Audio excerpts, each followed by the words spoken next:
교수님, 금융감독원에서 네. 국회의원에게 제출한 보고서에 따르면 네. 국내 증권사들의 부동산 PF 대출 연체율이 네. 10.38%로 집계되었습니다. 네. 이 수치는 2019년 말에는 1.3%에서 네. 거의 10배 가까이 증가한 수치인데요. 네. 또 한편에서는 저축은행의 PF 대출, 브릿지론이 연체도 심각하다는 뉴스가 들려옵니다. 네.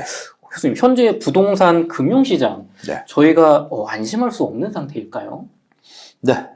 작년에도 좀 말씀드렸었는데 올 이제 하반기 전에 좀 나타날 겁니다. 그리고 아시겠지만 작년 10월에 네. 그 레고랜드 사태로 막 시끄러울 때 막 회사 취급리가 너무 높아졌을 때 건설사들이 거의 죽음이었죠. 막 금리가 17%, 18% 가면은 사업의 수익성이 20%, 30%인데 1년 반만 가면 다 까먹잖아요.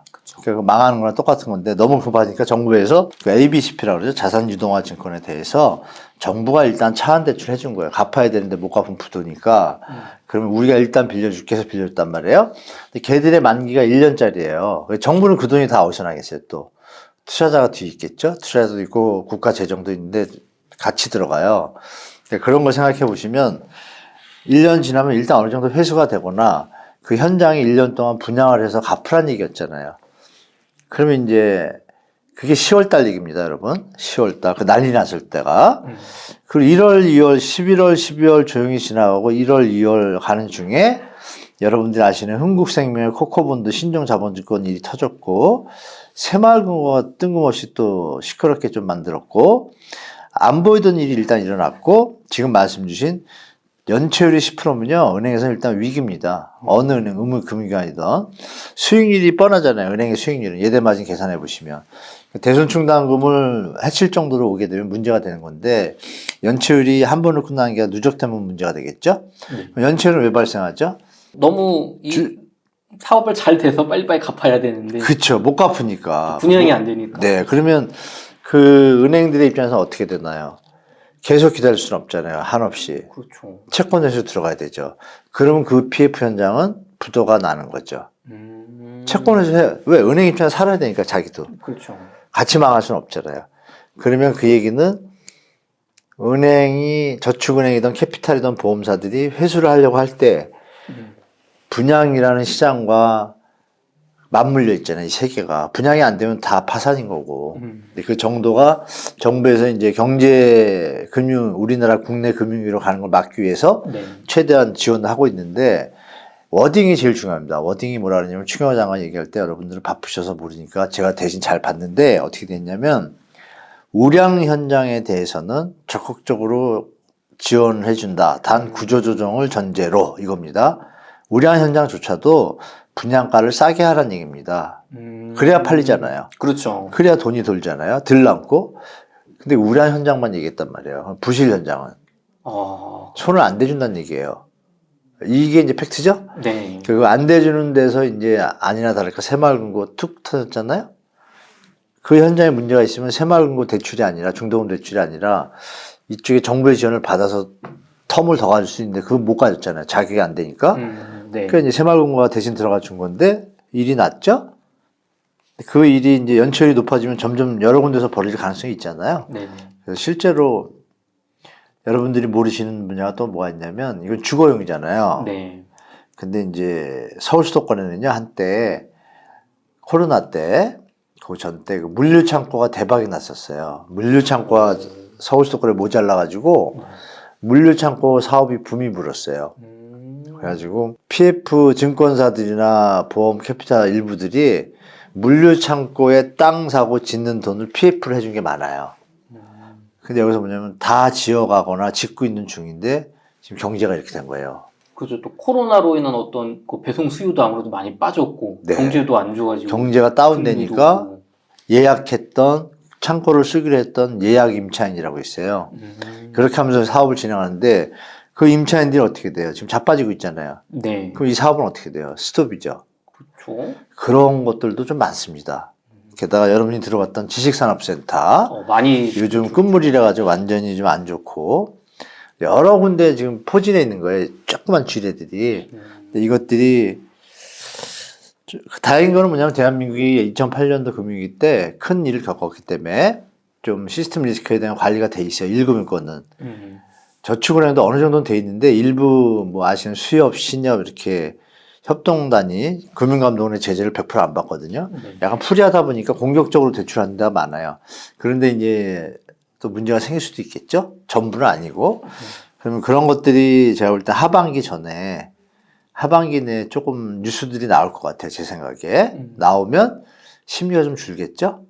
그래서 제가 올해는 아무것도 하지 말고 그냥 기다리셔라. 무주택자는 그냥 사전 청약만 보시고 청약만 보시라는 게 그런 뜻입니다. 왜? 파도가 치고 있잖아요. 갑자기 미국에 있는 은행들도 자빠지고, 네. 뭐 갑자기 4월 5일 날 마크롱 대통령이 중국을 가잖아요. 또 러시아에서 뺨 맞고, 기억나시죠, 여러분? 그 큰 책상에 앉아가지고 푸틴하고 떨어져. 네. 정상 그 전쟁. 정상에 놀러 갔더니 푸틴이 에이 코로나 얼마 당신 저기 앉아 막 이랬잖아요. 네네. 그 냉대한 거죠, 사실, 그죠? 그쵸. 의전상 분명히 네, 명분은 있지만. 근데 마크롱이 왜 갔을까요? 명분은 우크라이나 전쟁 이건데. 근데 중국은 또 왜 갈까요? 며칠 안 됐잖아요. 5일 날 갔으니까. 그러네요. 왜 간 것 같아요? 앵커님 보시기에. 글쎄요. 뜬금없이, 그죠? 뭐 이렇게 뭐 경제가 어려워서 그런가요? 그러니까 유럽은 에너지들이 주로 수입하잖아요. 수입하는데 사우디가 요새 중국이랑 붙었잖아요. 미국 퉁치고. 그건 뉴스 보셔서 아실 거예요. 네, 결제에 관련해서. 뭐 퉁치고 갑자기 중국이랑 러시아랑 친하니까 유럽 입장에서는 어때요? 이거 미국만 믿기다 난리 날 것 같거든요. 우리나라 에너지가 작살나면 큰일 나잖아요. 물가 오르고. 그렇죠. 그러니까 어떻게 했냐면 마크롱이 뭐를 쓴 거죠.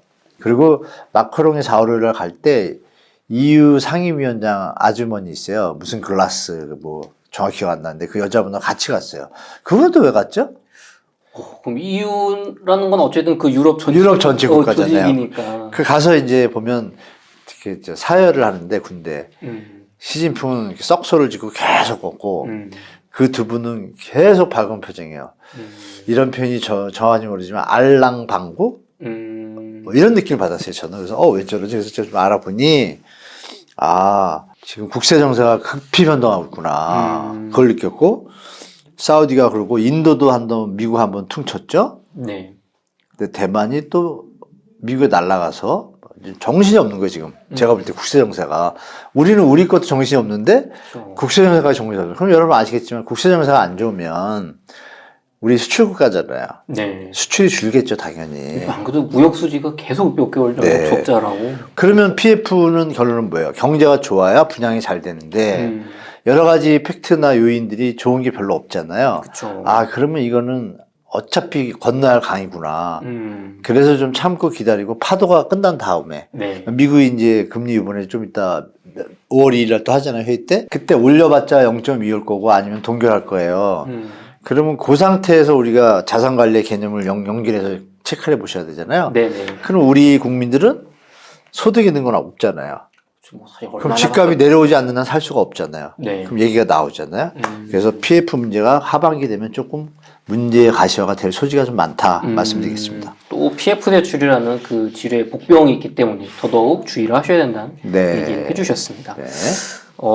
청약 쪽으로 조금 얘기를 가보겠습니다, 교수님. 네. 서울의 강북의 한 아파트는 네. 미분양이 해소가 되지 않아서 분양가가 8억 8천만 원이던 수준이던 전용 5구 네. 아파트를 5억 7천만 원에 35%가 할인된 네, 가격에 맞아요. 9번째 무순위 청약을 네. 실시한다고 합니다. 네네. 아니 이렇게 신축 아파트가 3억이나 할인된 가격에 분양을 하게 되면 네. 그 주변의 아파트 가격은 좀 과거에 어떻게 좀 변했었나요? 주변의 아파트 가격이 이 30% 할인한 가격이에요. 이게 결정적인 겁니다. 그러니까 너무 높게 분양을 한 거예요. 분양을 그러니까 얘가 지금 할인한다는 게 주변에 그냥 맞춰서 낮춘 거에 불과한 거군요. 그렇죠. 그러니까 아직도 안 팔리잖아요. 주변보다 신축인데 싸면 네. 당연히 신상이 더 싼데 안 살까요? 그것도 신축이 그쵸? 아무래도 좋죠. 네. 왜 안 살까요? 비싸니까. 비싸니까. 뭐 그렇게 말씀드리겠습니다. 네. 그렇군요.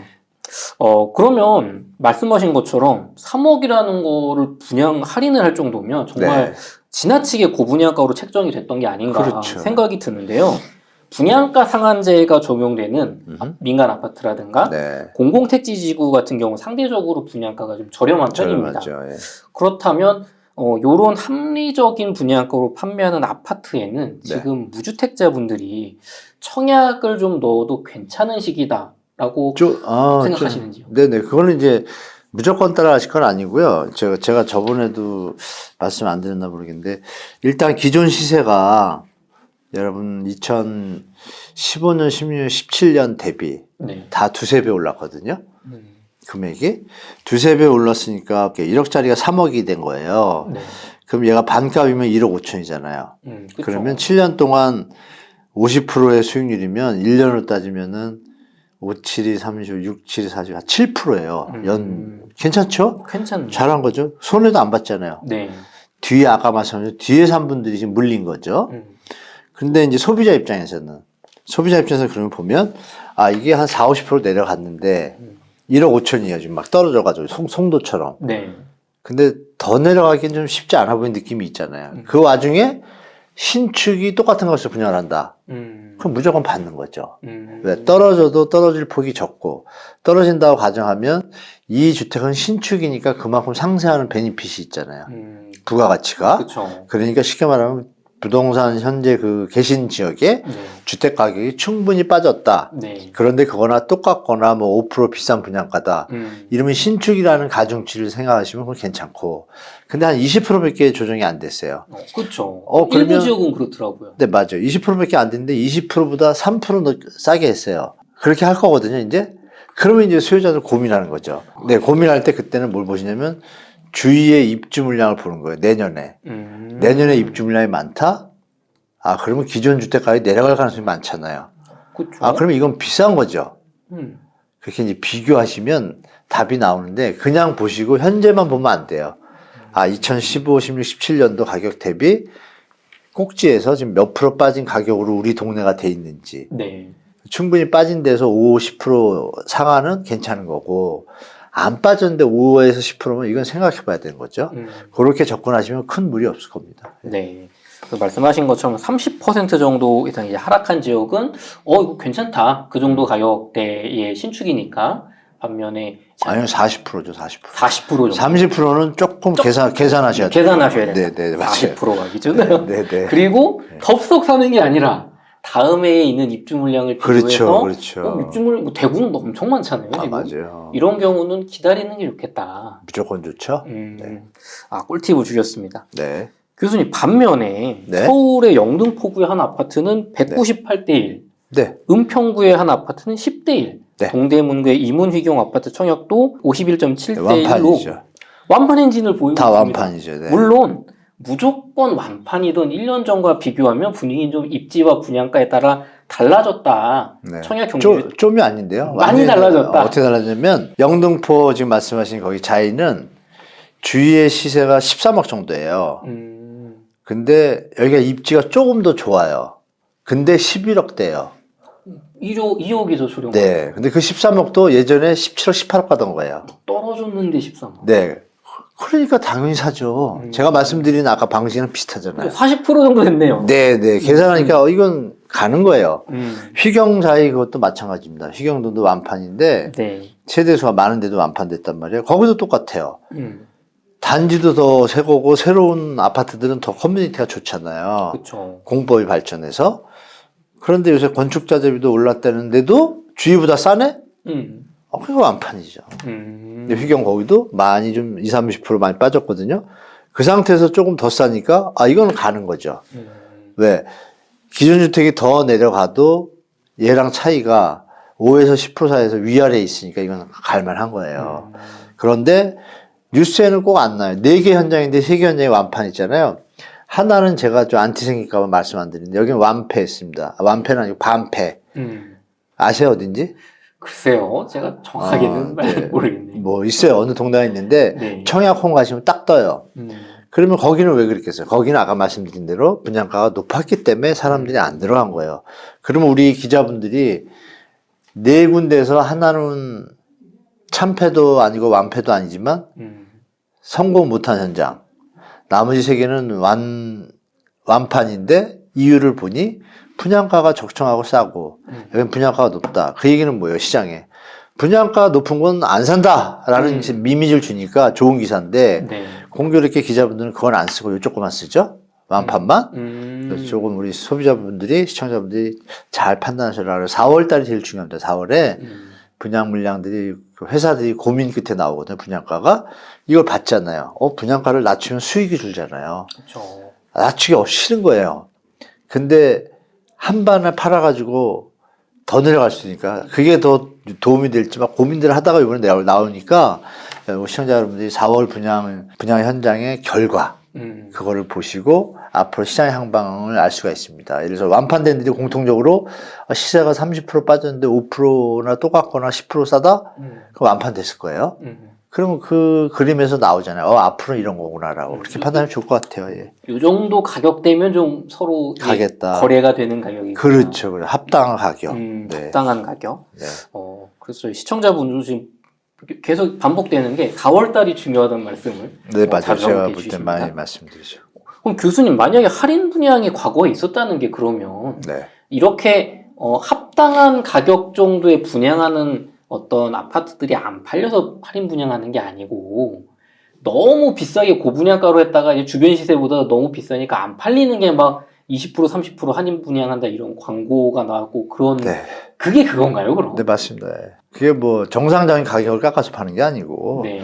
고분양가였던 게 이제 깎는 거기 때문에 깎아봤자 네. 지금 시세인 거예요. 그러니까 안 팔린 데도 있는 거예요. 간단하죠. 저희 소비자 무주택자분들 입장에서는 사실 그냥 뭐 구호만 요란한 거고 네. 실질적으로는 그냥 그 가격이 시장가다. 네, 현재 현재 분위기가 예. 알겠습니다.